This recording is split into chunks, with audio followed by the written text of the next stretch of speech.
እባካችሁ ለአፍታ ትኩረታችሁ ሙሉ በሙሉ እኔ ጋር አድርጉ። ዛሬ እጅግ በጣም አስደንጋጭ ነገር ግን እያንዳንዱ ሰው በህይወቱ ሊያውቅ የሚገባ ታላቅ እውነታን ይዤላችሁ ቀርቤያለሁ።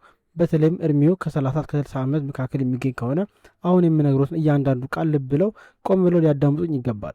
ምክንያቱም ይህ ጉዳይ በቀሪ ህይወት ዘመኑ በጤና መኖርና አለመኖሩን በራስ እግር መቆምና ወይም በሰው እጅ መረዳቱን የሚወስን ወሳኝ የህይወት መስመር ነው።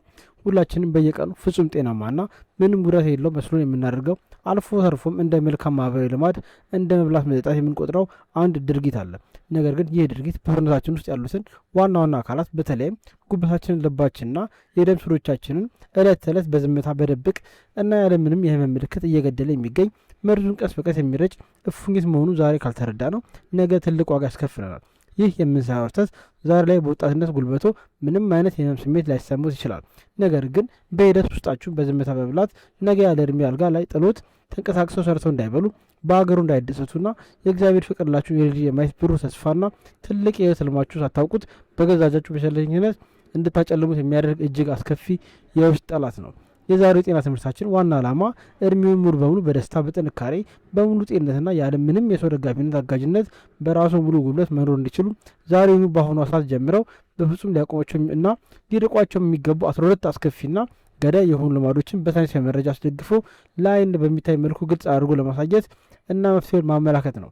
በተለይ ደግሞ ወደፊት በሰፊው የምንወያይበት ቁጥር 4 ስህተት በእያንዳንዱ የኢትዮጵያውያን ቤት ውስጥ በየማዕዳቸው ላይ በየግብዣውና በየባህላዊ መስተንግዶቻችን ላይ እንደ ትልቅ ጨዋነትና እንደ ጥሩ አቀባበል የሚቆጠር ግን ደግሞ ከጀርባችን በሰረት የሚወጋን እውነተኛ የጤና ጠላታችን መሆኑ ስንረዳ ሁላችንም ልንደነግጥና የአኗኗር ዘይቤያችንን ለመቀየር ልንገደድ እንችላለን። ይህንን እጅግ ጠቃሚና ወሳኝ የሆነ የህይወት ማዕድን መረጃ ዛሬ ሲሰሙ ለራሱ ብቻ በሚስጥር ይዘውት እንዳይቀሩ የሰሙትን ለወዳጅ ዘመዶ ማካፈል፣ ወንድምቶቻችንን ከማይድን በሽታ መታደግ የሁላችንም ሰብአዊ ሞራላዊና የህሊና ግዴታ መሆኑን ተረድተን እያንዳንዱ ነጥብ በትኩረት ማዳመጥ፣ ማስታወስ፣ መያዝ እንዲሁም በተግባር ላይ መዋል ይኖርብናል። ስለዚህ ይህን ታላቅ የጤና ትምህርት በጥልቀት ከመጀመራችን በፊት ይህ ወሳኝ መልእክት በኢንተርኔት ዓለም ተሰራጭነት ለብዙ በሚሊዮን የሚቆጠሩ ወገኖቻችን እንዲደርስ ብዙ እናቶችና አባቶች ከበሽታ እንዲተርፉ አሁኑ ቪዲዮ ላይክ በማድረግ ትልቅና ታሪካዊ የሆነ የሰው ህይወትን የማዳን ውለታን ከኔ ጋር አብረው ይዋሉ። ለዚህ ቻናል አዲስ የሆናችሁ እና ዛሬ ለመጀመሪያ ጊዜ የመጣችሁ ወገኖቼ ደግሞ ሰብስክራይብ በማድረግ ሁልጊዜ ስለራሳችሁ ስለ ልጆቻችሁና ስለ አጠቃላይ ቤተሰባችሁ ጤና ትክክለኛውን እውቀት ከታማኝ የህክምና ባለሙያ የሚቀስሙትን ጥቂት አስተዋይ ንቁና ባለመስተዋል የሚኖሩ የኢትዮጵያውያን የጤና ማህበረሰብ አባል እንዲሆኑ በአክብሮት ተጋብዛችኋለሁ። ጥንታዊያንና ጥበበኞች አባቶቻችን በረጅም ዘመን የህይወት ተሞክሯቸውና በትዝብታቸው የ30 ዓመት ሰው በቅሎ ያክላል የሚለውን እጅግ ጥልቅና ምስጢራዊ የሆነ ምሳሌ አነጋገር በሀገራችን ሲጠቀሙ ዝም ብለው የአካላዊ ጥንካሬን ለማድረግ ብቻ እንዳልሆነ ሁላችንም ልንገነዘበው የሚገባ ታላቅ የትውልድ ምስጢር ከጀርባው ተደብቆ ይገኛል።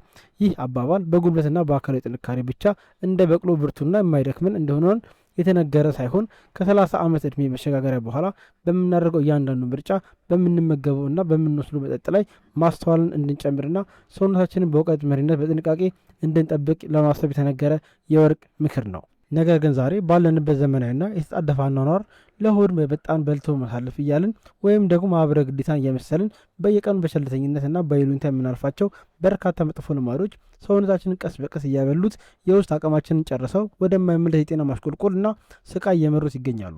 ከ30 ዓመት ዕድሜ በኋላ በሰውነታችን ውስጥ ያሉ ሴሎች፣ ቲሹዎችና የአካል ክፍሎች ልክ እንደ ሀያዎቹ የለመለመ ዕድሜያችን በፍጥነት ራሳቸውን የመጠገን የመለወጥና መርዛማ ነገሮችን የመከላከል አቅማቸው በተፈጥሮ ሕግ እና በባዮሎጂካሊ ሂደት መሰረት በከፍተኛ ሁኔታ እየቀነሰና እየደከመ መሄድ እንደሚጀምር የህክምና ሳይንስ በጥናት ያረጋግጣል።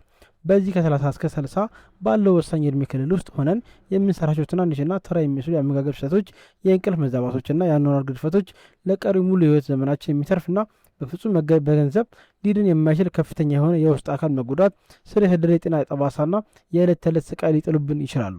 ስለዚህ ጊዜው ሳይረፍድብን በሽታው አልጋ ላይ ጥሎን ማልቀስና መረበሽ ከመጀመራችን በፊት ዛሬውኑ ከአሁኑ ሰዓት ጀምረን ልናቆማቸው፣ ልንቀነሳቸውና ልንርቃቸው ወደሚገቡት 12ቱ አስከፊና ገዳይ ልማዶች ዝርዝር ትንተና እና ሳይንሳዊ መፍትሄዎች አብረን እንለፍ። ሁላችሁም በጥንቃቄና በትኩረት ተከታተሉኝ። አንደኛ፣ ከመጠን በላይ ነጭ ስኳርና ሰው ሰራሽ የሆኑ ጣፋጭ መጠጦችን ማዘውተር። ይህ ልማድ ዛሬ በሀገራችን በከተሞችም ሆነ በገጠር አካባቢዎች እንደ ትልቅ የዘመናዊነት የሀብታምነትና የቅንጦት መገለጫ ተደርጎ የተወሰደ ያለ ነገር ግን በትውልድ ላይ የስኳር በሽታን ያለጨ ያለ አስፈሪ እና ስውር መቅሰፍት መሆኑን ማወቅ አለብን። የህክምና ሳይንስ እንደሚነግረን ከ30 ዓመት ዕድሜ በኋላ የሰውነታችን የኢንሱሊን ሆርሞን የመቀበልና በደም ውስጥ ያለውን ስኳር የሚቆጠር አቅሙ በተፈጥሮ ሂደት እየቀነሰ ይሄዳል። እኛ ግን ይህን ተፈጥሯዊ ለውጥ ከግምት ሳናስገባ የዕለት ተዕለት የአመጋገብ ዘይቤያችንን ሳናስተካክል የነጭ ስኳር አጠቃቀማችንን በከፍተኛ ሁኔታ እንቀጥላለን። ለምሳሌ ያህል በሀገራችን ባህል በየካፌውም ሆነ በየቤቱ ሻይ በቅመም ወይም በማኪያቱ ስንጠጣ ስኳሩን 4 እና 5 ማንኪያ አገስብሰን መጨመር እንደ ትልቅ ጣዕም ማጣጣም እንቆጥረዋለን። ይህ የምናደርገው ድርጊት ግን በየቀኑ በራሳችን ፍላጎት መርዝ ወደ ሰውነታችን እንደጨመረ የሚቆጠር እጅግ አስከፊ ድርጊት ነው። ከዚህ በተጨማሪ በየሱቁ ማራኪ በሆነ መልኩ ተደርገው ማስታወቂያ የሚሰራላቸው ሕፃን ከአዋቂ ሳይለይ በየምግብ ቤቱ በብዛት የሚጠጡት ቀዝቃዛ ጋዝ ያላቸው ጣፋጭ መጠጦች፣ የታሸጉ ፓኬት ጭማቂዎችና የኃይል ሰጪ ኢነርጂ ድሪንክ መጠጦች በሰውነታችን ላይ የሚያደርሱት ጉዳት እጅግ በጣም ከፍተኛና አስፈሪ ነው። እነዚህ የታሸጉ ጣፋጭ መጠጦች ምንም አይነት ተፈጥሯዊ ፋይበር፣ ቪታሚን ወይም ለሰውነት የሚጠቅም አልሚ ንጥረ ነገር ሳይኖራቸው በፋብሪካ የተቀነባበረ ከፍተኛ መጠን ያለው ፍሩክቶስና ግሉኮስ ስኳር በቀጥታ እና በከፍተኛ ፍጥነት ወደ ደማችን ውስጥ እንዲረጭና የደም ስኳር መጠን እንዲናጋ ያደርጋሉ። ይህ በየቀኑ የሚደጋገም ከፍተኛ ስኳር ክምችት ደግሞ በሰውነታችን ውስጥ ያለውን የጣፊያ ፓንክረስ እጢ ያለ አቋም ከመጠን በላይ እንድትሰራና እንድትጨናነቅ ያደርጋታል። በሂደቱም ጉበታችን ከስኳሩን ወደ ስብ በመቀየር በጉበት ላይ ስብ እንዲከማች ወይም ፋቲ ሊቨር በማድረግ በመጨረሻም ለአይነት 2 ወይም ለዳያቢቲስ 2 የስኳር በሽታ በሩን ይከፍታል። ሁለተኛ፣ ለረጅም ሰዓት ያለምንም የአካል እንቅስቃሴ ወንበር ላይ ተጣብቆ መቀመጥ።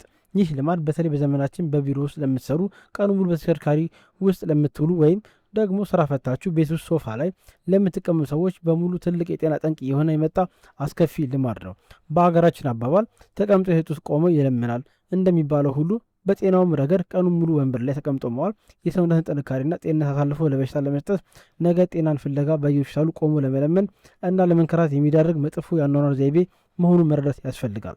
የሰው ልጅ ተፈጥሮ ዘወትር እንድትንቀሳቀስ እንድትራመድና እንድትለማመድ ተደርጎ ነው የተሰራቸው። እኛ ግን ስልጣኔ ወይም ስራ የመሰለን ከጠዋት እስከ ማታ ያለምንም እንቅስቃሴ በአንድ ቦታ ላይ ስንቀመጥ የሰውነታችን ውስጣዊ ሜታቦሊዝም ሂደት ሙሉ በሙሉ እንዲቀዘቅዝ እና ስብ ማቃጠል እንዲያቆም እናደርገዋለን።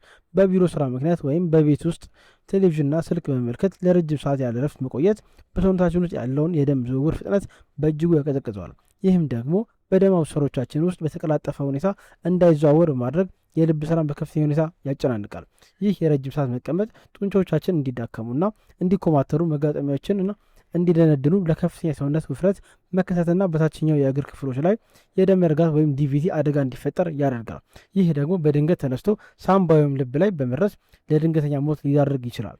ብዙ ሰዎች እኔ እኮ ጠዋት ጂም ሄዳለሁ ወይም እሮጣለሁ፣ ስለዚህ ቀኑ ሙሉ ብቀመጥ ችግር የለውም ብሎ ያስባሉ። ነገር ግን ሳይንሱ እንደሚነግረን ጠዋት ስፖርት ብንሰራ እንኳን የቀረው 8 እና 10 ሰዓት ሙሉ ያለ ንቅናቄ የምንቀመጥ ከሆነ ሰውነታችን አሁንም ለአደጋው ተጋላጭ ነው። ስለዚህ በጊዜያቱ መቆም ያስፈልጋል። ሶስተኛው ስር የሰደደ የእንቅልፍ እጥረት ወይም ሌሊቱን ያለ እንቅልፍ ማህበራዊ ሚዲያ ላይ ማሳለፍ። እንቅልፍ ለጤና ምሳ ለጉልበት የሚለውን የወላጆቻችንና የጥንታውያን አባቶቻችን የወርቅ ምክር ዛሬ ባለንበት ቴክኖሎጂ ዘመን ላይ ሙሉ በሙሉ ዘንግተን የተገላቢጦሽ እየኖር እንገኛለን። በዘመናችን ስልክና ኢንተርኔት በየእጃችን ስለገባ ብቻ ማታ አልጋ ላይ ጋደም ብለን ስክሪን እየነካካን ማለቂያ የሌላቸውን ቪዲዮችና ጽሁፎችን የተመለከትን የእንቅልፍ ሰዓታችንን ሰርቀን ሌሊቱን በከንቱ መግደል እና ማሳለፍ የብዙዎቻችን የዕለት ተዕለት መጥፎ ልማድና ሱስ ሆኖ ቀጥሏል። ሁልጊዜ ማታ ከ7 እስከ 8 ሰዓት በታች መተኛት በሰውነታችን ውስጥ ያለውን የተፈጥሮ ባዮሎጂካሊ ሰዓት ሙሉ በሙሉ ያዛባዋል። ይህም የምግብ ፍላጎትን፣ የደም ስኳርና የጭንቀት መጠንን የሚቆጣጠሩ ዋና ሆርሞኖችን እንደ ኮርቲሶልና ሊፕቲን ያሉትን በተሳሳተ መንገድ እንዲሰሩ ያደርጋቸዋል። የእንቅልፍ እጥረት የሰው ልጅ አጠቃላይ የአእምሮና የአካል ብቃት የማደስ ሂደት ስለሚያስተጓጉል የሰውነትን እርጅና በከፍተኛ ፍጥነት ያፋጥነዋል። ፊታችን ላይ የእርጅና ምልክቶች እንዲወጡ፣ የማስታወስ ችሎታችን እንዲቀንስና ትኩረት የማድረግ አቅማችን ሙሉ በሙሉ እንዲዳከምም ያደርጋል። ከዚህም በላይ በቂ እንቅልፍ ማጣት በሽታ የመከላከል አቅማችንን ወይም ኢሚዩኒቲን በእጅጉ ስለሚያወርድ ሰውነታችን ለተላላፊና ለስር የሰደዱ በሽታዎች በቀላሉ ተሸናፊ እንዲሆን ያደርገዋል። በተጨማሪም ለከፍተኛ የልብ በሽታ፣ ለደም ግፊትና ለከባድ የስነ ልቦና ድብርት ወይም ዲፕሬሽን ተጋላጭነታችን ይጨምራል። እድሜ የጨመረ በሄደ ቁጥር በተለይም ከ30 ዓመት በኋላ ሰውነታችን የእንቅልፍ ማጣትን እና የሚመጣውን የአካል ጫና የመቋቋም ተፈጥሯዊ ብቃቱ በእጅጉ እየቀነሰ ስለሚሄድ በሀያዎቹ እድሜያችሁ እንደምታደርጉት ሌሊቱን ሙሉ ሳምሽታችሁ ጠዋት በንቃት የመነሳት እድላችሁ ጠባብ መሆኑን ተረድታችሁ እንቅልፋችሁ ልታከብሩ ይገባል። አራተኛ፣ ከመጠን በላይ ጨው ወይም ሶዲየም ማዘውተር እና ፋብሪካ የተቀነባበሩ የታሸጉ ምግቦችን መመገብ። መግቢያ ላይ እንደተናገርኳችሁ እኛ ኢትዮጵያውያን ጨው፣ መኮሰሻ ወይም ቅመም፣ በርበሬና ኮረሪማ የበዛበትን ወፍራም ወጥ እና የቅቤ ምግብ አብዝተን የመወደድ እና የመመገብ ጥልቅ የሆነ የባህል ልማድ አለን። ነገር ግን የሕክምና ሳይንስ በግልጽ እንደሚያስረዳው ከ30 ዓመት ዕድሜ በኋላ የሰው ልጅ አካል በተለይም የደም ስሮቻችንና የኩላሊት ስርዓታችን ለጨው፣ ለሶዲየም ንጥረ ነገር ያላቸው ስሜታዊነት በተፈጥሮ ላይ በከፍተኛ ደረጃ እየጨመረና እየጠነከረ ይሄዳል። በምግባችን ውስጥ የምንጨምረው ከፍተኛ የጨው መጠን በደም ስሮቻችን ውስጥ ያለውን የውሃ መጠን እንዲጨምር በማድረግ የደም ግፊትን ወደ ላይ ይሰቅላል። ይህ ደግሞ ደምን የሚያጣራውን ኩላሊታችንን ያለ አቋምና ያለ እድሜዋ እንድትደክም በሂደትም ስራዋን ሙሉ በሙሉ እንድታቆም ያደርጋታል። እዚህ ላይ ልናስተውል የሚገባው ትልቁ ሚስጥር አብዛኛው ለሰውነታችን ትርፍና መርዝ የሆነው ጨው የሚገኘው እኛ በቤታችን ወጥ ላይ ከምንጨምረው ጨው ብቻ ሳይሆን ከሱ ከምንገዛቸው የታሸጉ ቺፕሶች፣ ሩስኮቹ ከብስኩቶችም የታሸጉ ስጋዎችና ፈጣን ሬስቶራንት ምግቦች ውስጥ በብዛት ተደብቆ የሚገኘው ሶዲየም ነው። አምስተኛው ከፍተኛ ወይም በተደጋጋሚ የሆነ የአልኮል መጠጦችን አጠቃቀም ማዘውተር። በሀገራችን ማህበራዊ ህይወት ውስጥ ቢራ ለሆድ ጥሩ ነው፣ ምግብ ያጭራል፣ ወይም ደግሞ ጥሬ ስጋ ከበላህ በኋላ ትንሽ ጠንከር ያለ አልኮል ካልጠጣህ ምግብ አይፈጭም የሚባሉ የተሳሳተ አመለካከቶች በሰፊው ይናገራሉ። ይህ የተሳሳተና ምንም አይነት የሕክምና ማስረጃ የሌለው ብዥታ ዛሬውኑ ሊበቃ ይገባል። ምክንያቱም እድሜ የጨመረ ሲሄድ የሰውነታችን የውስጥ አካላት በተለይም ጉበታችን የአልኮልን መርዝ የማጣራትን የመስበርና የሰውነት የማስወገድ ተፈጥሯዊ ብቃቱ በከፍተኛ ሁኔታ እየቀሰቀሰ መሄዱን ሳይንሱ ያረጋግጣል። በሃያዎቹ ዕድሜ ክልል ውስጥ እያላችሁ የሚጠጡትና ሰውነታችሁ በቀላሉ የሚቋቋመው የአልኮል መጠን አሁን በ30ና በ40ዎቹ በእድሜያችሁ ላይ ስትሆኑ በሰውነታችሁ ላይ እጅግ ከባድ ያለ የውስጥ አካል የሚያፈርስ እና ለህልፈተ ህይወት ሊዳረግ የሚችል ከፍተኛ ጉዳትን በዝምታ ያዳርሳል። አልኮል መርዛማ ኬሚካል በመሆኑ ጉበትን በማጨናነቅ የጉበት መቃጠል ወይም የጉበት ሲሮሲስ በሽታን ያመጣል። በተጨማሪም የደም ግፊትን ወደ ላይ ከፍ ያደርጋል። የሌሊት እንቅልፋችንን በጥልቅ እንዳንተኛ ያውካል። እንዲሁም በአንጎል ውስጥ ያሉ ሴሎችን በመግደል የአእምሮ እርጅናና መርሳትን ያፋጥናል። ስድስተኛ ጭንቀትና የአእምሮ ጫናና የኑሮ ውጥረትን አምቆ መያዝ እና ችላ ማለት። በባህላችን ውስጥ ወንድ ልጅ አያለቅስም፣ ችግርን አምቆ መያዝ ጥንካሬ ነው ወይም የቤት እመቤት ትዕግስተኛ መሆን አለባት ተብሎ የስነ ልቦና ጫናዎችን ብቻዎችን መሸከም እንደ ትልቅ ጀግንነት ይቆጠራል። ነገር ግን ስለ የሰደደ ጭንቀትን፣ የልብ ስብራትና የውስጥ ቁስለትን አምቆ መያዝ ከሰው ሳያማክሩ በውስጥ መብሰል የውስጥ አካላትን በዝምታ የሚያቆስል እውነተኛ ገዳይ ነው።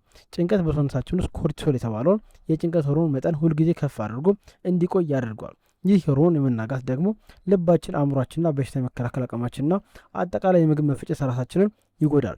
የረጅም ጊዜ ጭንቀት ያለምንም ምክንያት ለክብደት መጨመር፣ ለእንቅልፍ ማጣትና በሰውነታችን ውስጥ ስር የሰደደ መቆጣት ወይም ኢንፍላሜሽን እንዲፈጠር መንስኤ ይሆናል።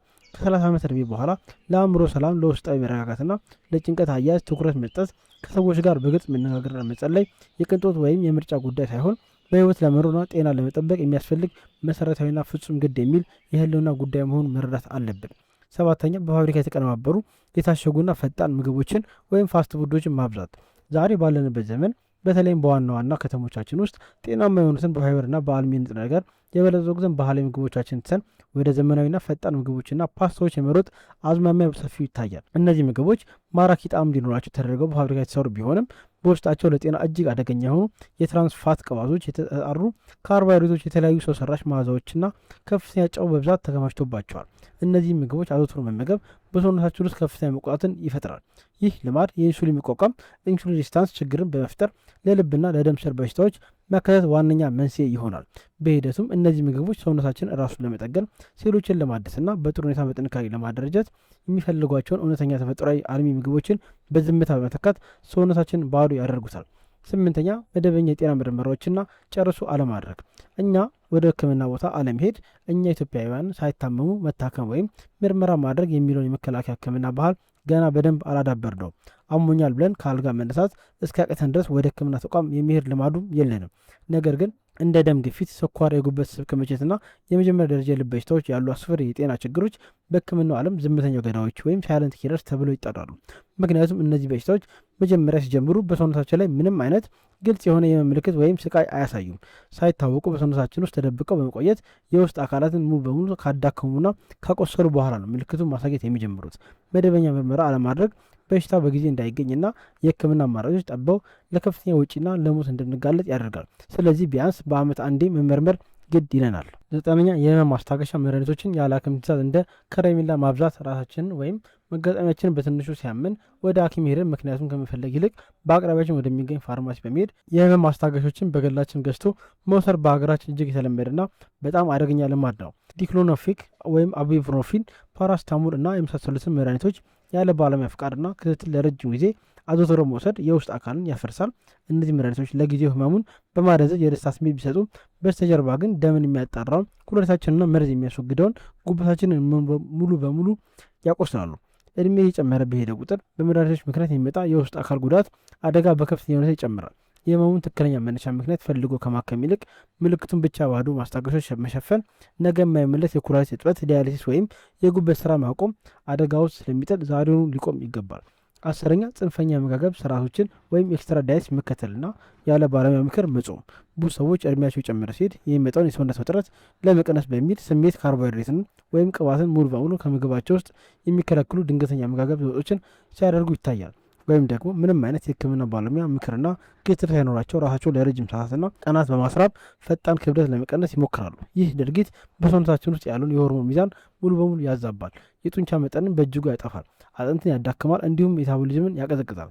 ከ30 ዓመት በኋላ ሰውነታችን የሚያስፈልገውን ረሃብ እና ቅጣት ሳይሆን በትክክለኛው ሰዓት የሚወሰድ በቫይታሚንና በማዕድን የበለጸገ የተመጠነና የተረጋጋ እንክብካቤ አመጋገብ መሆኑን ተረድተን በእውቀት መመገብ ይኖርብናል። 11ኛ የጥንካሬ ስፖርቶችን ወይም ስትሬንግዝ ትሬኒንግ እና የጡንቻን ጤንነትን ሙሉ በሙሉ መርሳት። በሀገራችን ባህል ስፖርት መስራት፣ መሮጥ ወይም ክብደት ማንሳት ለወጣቶች ብቻ የሚተው ወይም ደግሞ ለኳስ ተጫዋቾች ብቻ የተፈቀደ ይመስል በትልልቅ ሰዎች ዘንድ ትኩረት ሳይሰጠው ሙሉ በሙሉ ችላ ይባላል። ነገር ግን የሰው ልጅ የጡንቻ መጠን ከ30 ዓመት እስከ እድሜ በኋላ በተፈጥሮ ባዮሎጂካል ሂደት መሰረት በየዓመቱ እየቀነሰ እየጠፋ ይሄዳል። የጥንካሬ እንቅስቃሴዎችን እና የሰውነት ማገገሚያ ስፖርቶችን አለማድረግ ለጡንቻ መክሰም፣ ለሰውነት ሚዛን መዛባት፣ ለመጋጠሚያ ህመምና ለአጥንት መሳሳት ያደርጋል። ጡንቻ ማለት ለውጫዊ ቁመና ውበት ብቻ የምንጠቀመው አካል ሳይሆን በደማችን ውስጥ ያለውን የስኳር መጠን በትክክል ለመቆጣጠር አጥንታችንን ከስብራት ለመጠበቅ እና በእርጅና ዘመናችን ያለ ሰው ረዳት በራሳችን የመንቀሳቀስ ነጻነታችን የሚያረጋግጥልን ትልቁ የሰውነታችን መከታና ጋሻ መሆኑን ማወቅ አለብን።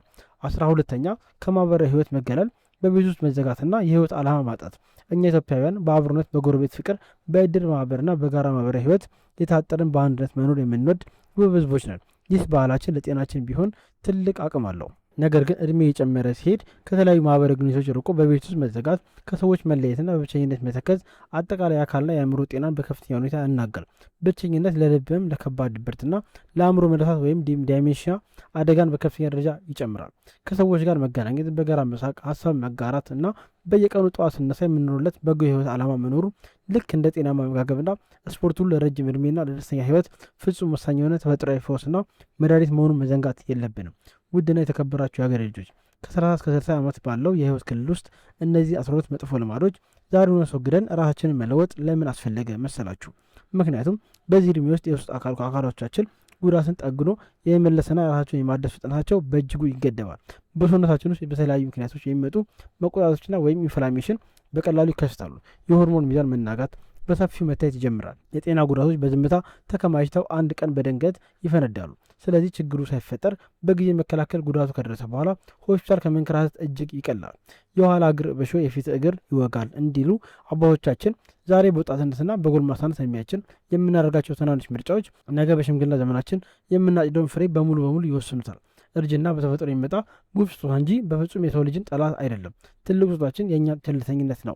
ዛሬ የምናደርጋቸው ትናንሽ የውሳኔ ለውጦች ነገ ከዓመታት በኋላ በደስታ በጥንካሬና በሙሉ ጤንነት እንድንኖር ያደርጉናል።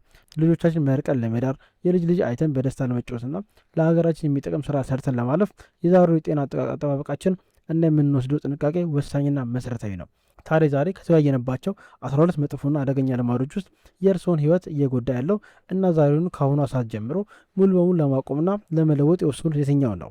እባክዎን ወደ ኋላ ሳይሉ ሀሳቡና ውሳኔውን አሁኑ ከታች ባለው ኮሜንት ላይ አስቀምጡልን። አሁን ደግሞ ከሁሉ የሚበልጥ አንድ ትልቅና ወሳኝ አደራ አለኝ። ይህንን ያገኙትን እጅግ ጠቃሚ የህይወት አድን መረጃ ለእርሶ ብቻ በሚስጥር ይዘውት እንዳይቀሩ የሚወዱት ጓደኛ፣ ወንድም፣ እህት፣ የትዳር አጋር ወይም ውድ ወላጅ ካሉት አሁን ይህን የቪዲዮ ላይክ በመጫን በዋትሳፕ፣ በቴሌግራም ወይም በፌስቡክ በፍጥነት አጋሯቸው።